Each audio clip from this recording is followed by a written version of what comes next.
Attorney General William Barr, who is certainly known as being one of Donald Trump's biggest loyalists, has announced that the Justice Department, under his watch, has found no evidence of widespread voter fraud. This story broke today after Barr spoke to the Associated Press and gave this statement to reporters there. He said, quote, "To date, we have not found on a scale that could have affected a different outcome in the election. We have not seen fraud on a scale that could have affected the outcome of the election." So this is important because Cenk really wants to use a soundboard. So let's just do it. Please up. Ladies and gentlemen, we got him. Down goes Trump, down goes Trump, down goes Trump. One more time. Guys, this is like the 18th time we fired him, but this one is gonna stick, all right? This makes a giant difference. Because what you don't see behind the scenes is Bill Barr and Mitch McConnell have talked in the past. They had a meeting after the election where they decided to come up with a strategy. We told you about it here on the Young Turks, where they were basically, Bill Barr was saying, hey, we're gonna get the Justice Department to look into fraud. Now it was actually unprecedented. The local and state officials are supposed to handle that, not the Justice Department. We don't want the federal government interfering in those elections because the person running the federal government is one of the candidates. But he broke that rule, and at that point I said, they're basically seeing how this is gonna play out. And if it looks like Trump is winning, they'll say, oh yeah, Justice Department getting involved, oh, terrible fraud, etc. And if it looks like Trump is losing, they're gonna pull the chute. They just pulled the chute. They just pulled the chute. That's Bill Barr, Mitch McConnell, and the Republican Party saying it's over, OVAH, over, gone. Trump is out. So now I feel 1,000 times better. So now if he tries to say there's voter fraud, he's fighting his own Justice Department. And most importantly, Bill Barr does not make that move without consulting with the grand poobahs of the Republican Party. So my guess is, and this is now a guess based on political analysis and context, that he checked with McConnell again, and McConnell told him, cut him loose. So that's it, Trump's on his own now. Without his attorney general backing him up on nonsense, totally made up voter fraud charges, he's done. The rest is just nothing but tears upon tears. And I'm gonna very much enjoy those inconsolable crying by Donald Trump and his supporters. So the inconsolable crying has already begun. Of course, two of Trump's campaign lawyers, Rudy Giuliani and Jenna Ellis, have already released a statement saying that they absolutely disagree with William Barr's assessment of the situation. They believe that they have information that William Barr is not privy to.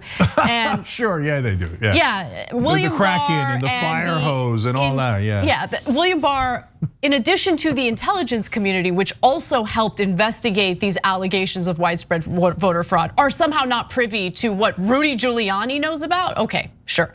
Anyway, they did release a statement saying, with the greatest respect to the Attorney General, his opinion appears to be without any knowledge or investigation of the substantial irregularities and evidence, which by the way, there is no evidence, they haven't provided any evidence, of systemic fraud.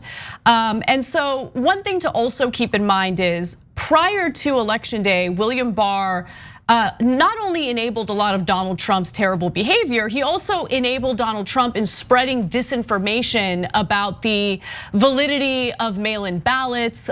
He claimed that mail-in ballots would lead to widespread fraud. So he was certainly going along with that type of messaging.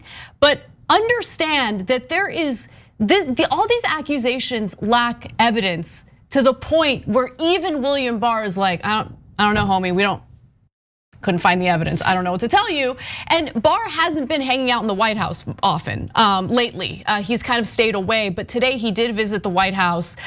He claims for a pre-scheduled meeting with the Chief of Staff, Mark Meadows. So we'll see how this plays out. But one thing I will say is, it is pretty shameful that it's come to this, where William Barr, who's a loathsome human being, and who has certainly enabled Trump in 18 different ways, a million different ways, had the balls to come out and tell the truth about this whole election situation, whereas Republican members of Congress continue to run away from it.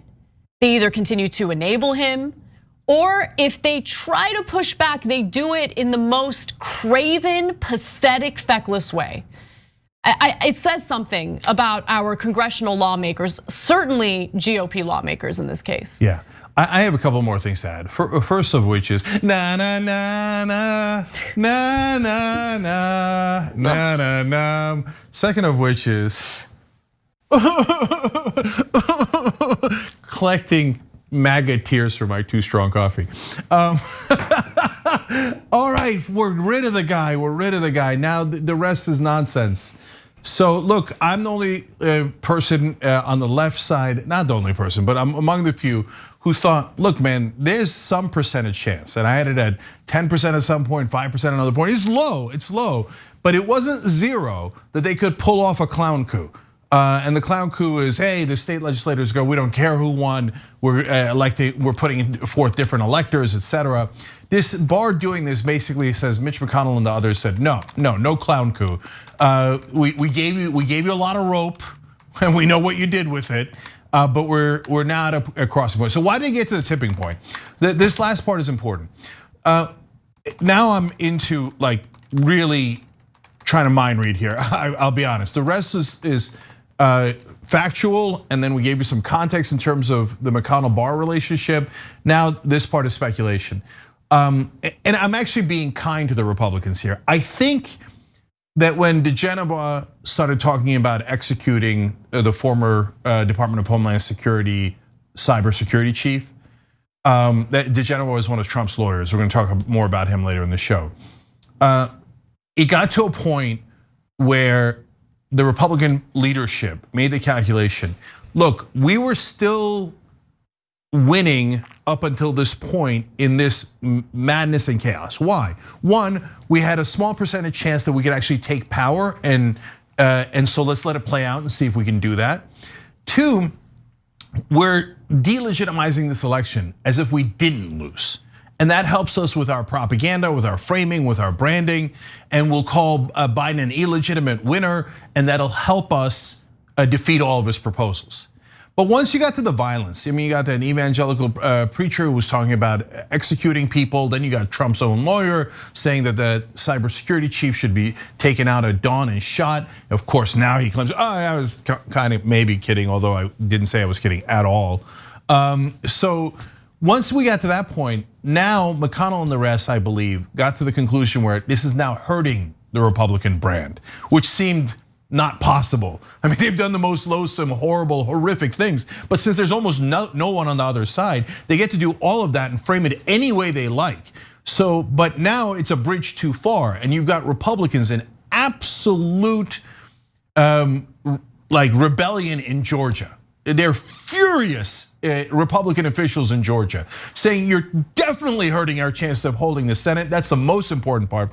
And now, secondarily, now we got potential violence on the board. Not that they would care about the violence, but they would care about what it does to their own reputation. So, and now they're threatening violence against Republican officials. I mean, they're almost in hiding, the Republican officials in Georgia. So there's no question in my mind that the Republican Party made up its mind and told Bill Barr, that's it, we're done with the guy. He's now hurting us rather than helping us. We turn around. Now, this is the beginning of a very, very long process, at the end of which they will claim they never supported him. And you think, no way, they're all 100% on board right now. But remember, they did the same thing to George W. Bush. Now, if you ask Republicans, they're like, I was against the Iraq war. They're, yeah, me too, we were all against the Iraq war. You all voted for it, you all lied for it. Now they're like, no, Iraq war, Democrats did that. So wait for it, and it'll be a much longer process here because Trump still has a Jedi mind lock on the zombies. And so McConnell and the rest are very wary of the zombies, i.e. almost all the Republican voters. So that's gonna be a super interesting battle. But for now, the country and the world breathes a sigh of relief as it appears the Republican Party has concluded the Trump era and cut them loose. Thanks for watching The Young Turks, really appreciate it. Another way to show support is through YouTube memberships. You'll get to interact with us more. There's live chat emojis, badges. You've got emojis of me, Anna, John, JR. So those are super fun. But you also get playback of our exclusive member-only shows and specials right after they air. So all of that, all you gotta do is click that join button right underneath the video. Thank you.